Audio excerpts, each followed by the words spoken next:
Bienvenue dans ce nouvel épisode de remise de clés de conciergerie. Aujourd'hui, on va rencontrer Romain, salarié en informatique. Romain, sur le mois qui précède l'interview, a fait plus de 2200 € de marge sur sa conciergerie et il est parti pour faire plus de 3000 ce mois-ci. On va découvrir l'histoire de Romain ensemble. C'est parti.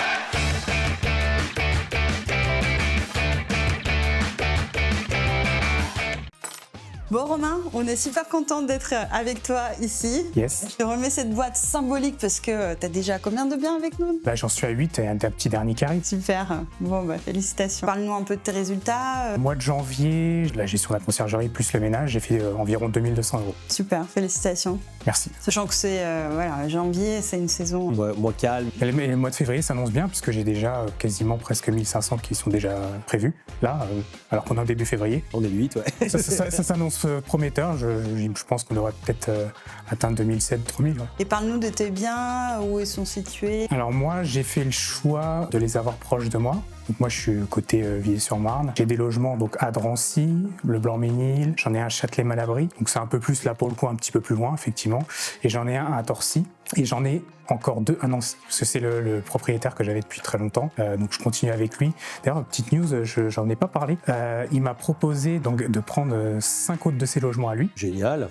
Mais que pour les périodes estivales, parce qu'en fait il est loue pour des étudiants, et ce qu'il veut c'est profiter de la période estivale où il y a une transition entre les locataires à l'année, pour que je les gère et pour dégager un max de cash des logements. Et c'est ce qu'on dit souvent à nos membres, parce que nous, quand on fait notre sélection de biens, on choisit les biens qui sont uniquement disponibles pour au minimum 300 jours par an. Voilà, c'est pour nos membres, on veut quand même des biens qui sont disponibles sur l'année, mais ce qu'on dit à chaque fois, quand vous allez développer, il ne faut pas se limiter à ça. Tout ce que tu peux prendre, tu peux prendre. Hein. Le but justement, si c'est l'été et si c'est sur un secteur porteur, 5 biens, ça se refuse pas. Là, c'est donc il y a les 2 de Nancy et les 5 autres, ça sera Nancy. Les 2 autres, il m'a pas encore dit, donc je vais voir ça avec lui. Dans le bâtiment actuel, il en a 2. Il va me donner les 2 qui sont dans le bâtiment, qui sont actuellement donc en longue durée. Il y en a 2, une autre rue à Nancy. Donc ça va être très focus Nancy là. Génial. Top. Ouais, c'est top. Parce qu'en fait, finalement, t'as pas besoin de chasser. Et le fait que tu fasses un bon travail, Oui, c'est ça. suffisant pour que t'aies des biens qui rentrent, quoi. Et qu'est-ce que tu fais dans la vie, Romain? Et moi, je suis dans l'informatique, que je m'occupe de tout ce qui est industrialisation logicielle. Et comment tu comptes organiser ta vie avec la conciergerie? Tu comptes continuer à avoir ton travail Alors actuellement, donc je cherche à monter en puissance. Donc là, c'est en cours, hein, ça se chiffre plutôt pas mal. Donc ce que je veux après, c'est commencer à me faire épauler par une personne pour commencer à moi chasser des biens et être plutôt dans un rôle commercial, rencontrer les propriétaires, etc. Je fais toujours un petit peu la personne qui va sur les logements pour contrôler, parce que le ménage, même si c'est parfait, j'aime bien quand même aller jeter un œil, voir si c'est continu, etc.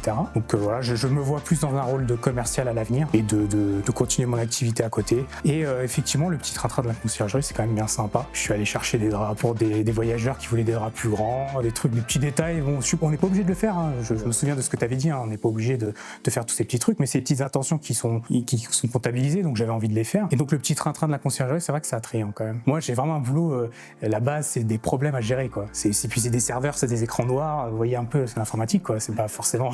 Ouais, oui, c'est... Voilà, là, vous êtes au contact de gens, vous discutez. J'ai même discuté en anglais avec des voyageurs, alors que c'est pas forcément quelque chose que je sais faire. Ça me permet de développer mon anglais, c'est plutôt sympa. Donc oui, parfois on y réfléchit. Donc à voir, j'ai les 2 possibilités. Si ça fonctionne bien, quoi qu'il arrive, moi, je vais continuer de développer. Et puis si vraiment j'en ai marre de l'informatique, peut-être qu'éventuellement, je pourrais m'y consacrer. Ouais. Je me laisse la possibilité. Et c'est ça qui est génial, je trouve, dans la vie, tu sais, quand tu as plusieurs sources de revenus, en fait, finalement, c'est d'avoir ce choix, en fait, possible dans ta vie, de te dire, oui, ok, si... Moi, il y a un truc tout bête, hein, j'ai été entrepreneur assez jeune, mais j'avais fait de l'IMO aussi assez jeune. Et en fait, j'ai compris vraiment la puissance de l'immobilier, ou la puissance, enfin, je pense que la conciergerie, je le compare beaucoup, mais si tu veux, moi, c'était l'IMO à ce moment-là. Mais c'est qu'en fait, je me suis retrouvé sans revenus du jour au lendemain, parce que j'ai une boîte qui s'est moins bien passée. Et en fait, c'est l'IMO, en fait, qui m'a sauvé, quelque part. Sinon, j'aurais dû retourner salarié quelque part ailleurs. Et c'était génial, en fait, d'avoir... évidemment, j'avais un peu moins de revenus, c'était pas tout à fait suffisant par rapport à ce que j'avais besoin, mais ça m'a permis de tenir le temps de redémarrer comme il faut autre chose et de pas être dans ce stress total de dire oh mince, ça va pas et tout. Je trouve qu'on est plus serein en fait dans sa vie. Enfin, il y a plein de gens qui disent c'est l'argent fait pas le bonheur. Je suis 100% d'accord sur le principe, mais quand même mine de rien, il y a une contribution quand même mentale, de charge mentale qu'on n'a pas quand... Pour le moment là, en termes de gestion d'activité, j'arrive à gérer les 2. il y a beaucoup de travail, surtout lorsqu'on doit faire des réglages. Lorsqu'on a des logements qui arrivent, forcément, on s'assure que tout est OK. Par exemple, là, pour vous donner une idée, il y a une nouvelle porte qui a été posée à Torcy. Voilà, la porte, faut qu'elle se fasse avec le bâti, etc. Et si vous voulez, il nous est arrivé que les voyageurs, ils ferment pas correctement la porte. Donc heureusement que soit les prestataires, parce que c'est leur rôle, je regarde ce qu'il en est, etc. Mais moi je suis quand même allé sur place pour faire une petite vidéo, pour voir un petit peu comment je pouvais la faire fonctionner la porte et avoir une espèce d'automatisme pour que les gens aient un repère. Effectivement, en fait, c'est assez simple en réalité. Voilà, vous poussez la porte, une deuxième fois, ça fait un clic, vous fermez, fin. J'ai fait une petite vidéo, je les mets maintenant à chaque message automatique, il y a cette petite vidéo et ils sont tranquilles. Voilà. Donc ça fait partie des petites choses comme ça aussi. C'est sûr qu'il faut toujours petit plus. Se mettre à la place du voyageur. Parce que souvent, en fait, nous, on a le nez dans le guidon, on sait comment le logement fonctionne et on ne pense pas justement à se dire comment est-ce qu'on peut expliquer ça pour que même un enfant de 8 ans il puisse comprendre. Et la vidéo, c'est un outil génial pour ça parce qu'avec la vidéo, peu importe la langue parlée de la personne, même peu importe âge, tu peux vraiment expliquer comment fonctionnent les choses et c'est très bien que tu aies ce réflexe-là à chaque fois de se dire si toi, tu étais à la place du voyageur, qu'est-ce que tu aurais aimé avoir J'en ai fait une deuxième, pour donner un autre exemple, c'est très, très simple. En fait, les gens ils cherchent le bouton pour allumer le plan de travail de la cuisine. Je dis, elle est vachement sombre la cuisine, j'ai souvent eu ce retour, elle est vachement sombre. En fait, il y a un bouton qui est caché juste en dessous les meubles de la cuisine, quoi. Vous appuyez, ça éclaire le plan de travail, c'est un truc tout simple. Et en réalité, il n'y a pas de lieu d'avoir un commentaire de ce style, c'est juste qu'il n'y a pas la précision de la chose. Donc après, j'ai des idées pour essayer de faciliter aussi, donner accès aux gens directement aux vidéos, plutôt qu'ils viennent nous le demander, parce que c'est vrai, j'ai remarqué que les gens, ils n'osent pas forcément nous demander. Il y en a qui sont assez bruyants, on va dire, et il y en a d'autres, ils n'osent pas, alors que comme c'est lumière, comme la porte, il suffit de nous demander, il ne faut pas hésiter, etc. Donc peut-être, je sais pas, mettre quelque chose à disposition dans le logement pour les inciter à soit nous communiquer avec nous, soit directement il y a tout dans un catalogue ou je sais pas, ou un site internet, je sais pas. C'est une idée sur laquelle j'ai réfléchi. Ouais. Nous, on est toujours là pour grandir avec nos membres. D'ailleurs, il y a une mise à jour là qui arrive dans très peu de temps sur la partie justement développement et tout ça, pas mal de petites choses nouvelles. Et il y a aussi, on est en train de bosser sur une app là qui en fait va permettre d'avoir notamment une interface voyageur en partie où en fait ils auront l'accès à toutes les vidéos qui auront été préchargées, tu vois, du logement, parce que c'est vrai que comme tu dis, parfois on l'a vu, si tu dois envoyer un message avec toutes les vidéos, tu vois, c'est pas forcément voilà, mais par contre là en fait ils auront un accès, alors ce sera pas quand je dis un accès voyageur, c'est juste un lien en fait sur lequel ils cliquent, mais en fait en gros par logement tu auras ça, plus accès côté femme de ménage, plus, enfin voilà, je rentre pas dans tous les détails techniques, mais en fait en gros si tu veux on s'est dit qu'est-ce qu'on peut rajouter de plus pour automatiser encore plus, mais bien sûr automatiser veut pas dire retirer du côté humain, au contraire, et surtout pour faciliter encore un peu plus, y passer moins de temps encore nous sur des petites choses comme ça, quoi. Ouais, d'accord, donc en fait l'idée ça serait qu'ils savent qu'ils ont ça à disposition et qu'ils puissent s'en servir sans nous consulter, et nous ça nous fait du travail en moins. Exactement, c'est vraiment l'idée, et que du coup d'office en fait quand quelqu'un hésite ou se pose pas trop la question, en fait si tiens j'avais un lien, trop bien, tac j'y vais, exactement. Ouais, voilà, ça répond à ce que tout à fait. Et on avait parlé un peu en off, tu disais que tu avais des projets peut-être potentiellement à terme partir vivre à l'étranger, est-ce que tu peux nous en dire plus, comment tu comptes gérer ta conciergerie Actuellement, alors pour avoir géré des biens à distance, notamment Nancy, on en parlait, je vois que c'est tout à fait possible du moment que le prestat de ménage est super carré, etc. Il n'y a pas vraiment besoin d'être sur place, comme je l'ai dit, c'est vraiment pour ajouter des vidéos, ajouter des petits détails, corriger, etc.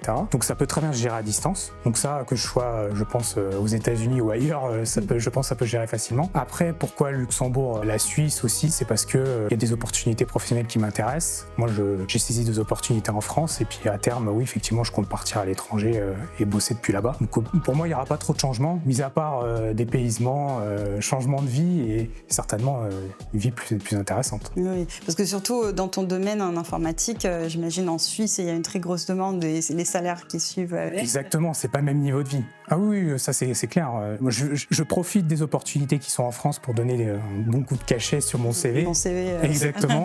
Ce que je suis en train de faire actuellement, et puis après aller à l'étranger et négocier des salaires sympas. Et surtout, effectivement, au Luxembourg, l'activité là-bas, c'est vraiment la banque, l'informatique.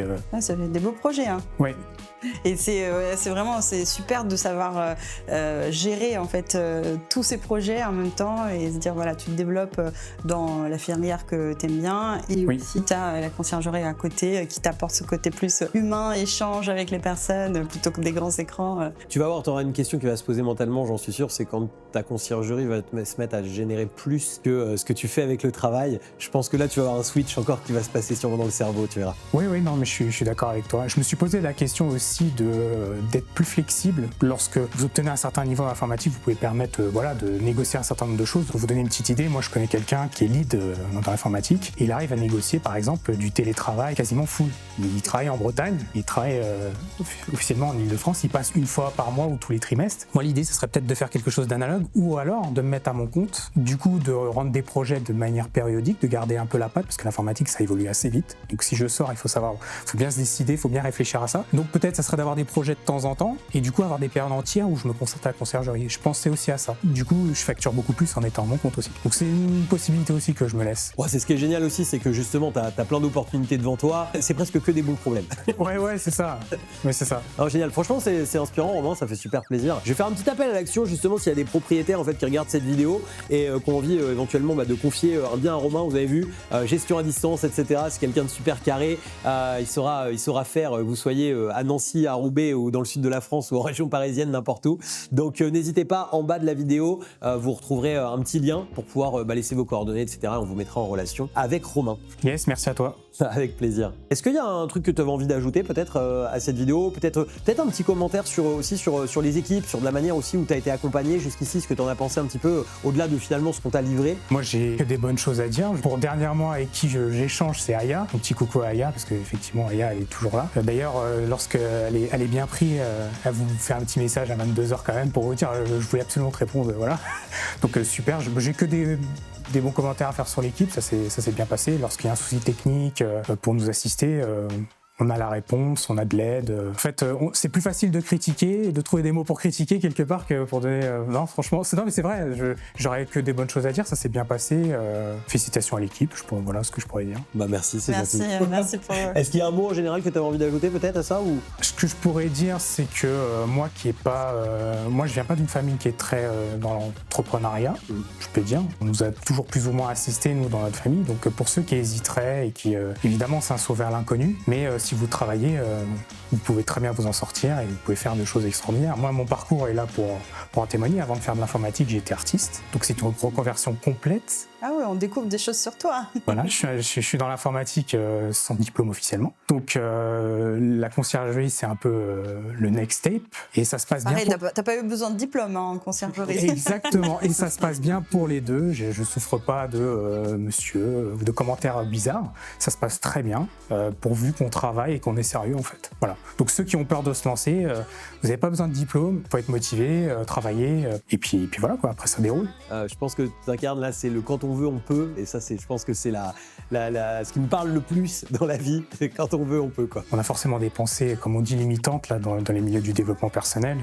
Faut les dépasser, faut se mettre en difficulté et puis ça le fait. Bah franchement, un excellent. grand merci. Bravo merci à vous. Bah les amis, merci d'avoir suivi cette vidéo jusqu'au bout. Si vous aussi, vous avez envie comme Romain, de rejoindre les conciergeries clés en main, vous trouverez un lien juste en dessous de cette vidéo. Vous pourrez interagir avec nous et surtout nous rejoindre dans une conférence en direct dans laquelle vous découvrirez tout ce que l'on fait pour nos membres à aujourd'hui. À très bientôt pour une nouvelle vidéo.